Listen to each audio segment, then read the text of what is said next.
বিয়ের পর শবনম বুবলির কাছে সাকিবের পরিবার এবং তার কেরিয়ার সব থেকে ইম্পর্টেন্ট ছিল। সাকিবের জন্য নিজের কেরিয়ারও ছাড়তে রাজি ছিলেন শবনম ইয়াসমিন বুবলি। কিন্তু বুবলি বলেন, আমি অন্য কোনো মানুষের মতো নয়। নিজের কেরিয়ার বাঁচানোর জন্য 10 বছর লুকিয়ে রাখবো নিজের বিয়েকে। 10 বছর বিয়ে করে সংসার করে তারপর আমি সন্তান নেব। আমি তেমনটাই করিনি।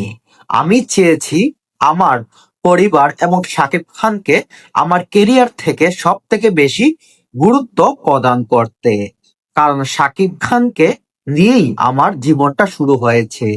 আমি তাই 10 বছর আমার সম্পর্কটা লুকিয়ে না রেখে আমি কিছুদিনের মধ্যেই সেটা আমার সন্তান এবং সাকিবকে নিয়ে আমি সামাজিক যোগাযোগ মাধ্যমে সবকিছু আপনাদের কাছে ক্লিয়ার করেছি। তাই আমাকে ভুল বুঝবেন না।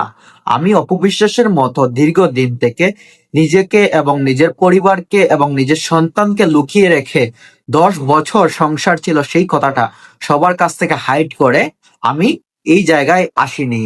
আমি সেটা পরিষ্কার করেছি আমার সন্তান জন্মের 1 বছরের মধ্যেই আমি সামাজিক যোগাযোগ মাধ্যমে আপনাদের কাছে সবকিছু আমি তুলে ধরেছি। এবং আপনারা অনেকেই জানেন শাকিব খান আর আমার জীবনে এখনো শাকিব খান আমার জীবনে আমার স্বামী হিসাবেই অবস্থান করছে। তাই আপনারা চাইবেন না কেউ আমার কাছ থেকে শাকিব খান দূরে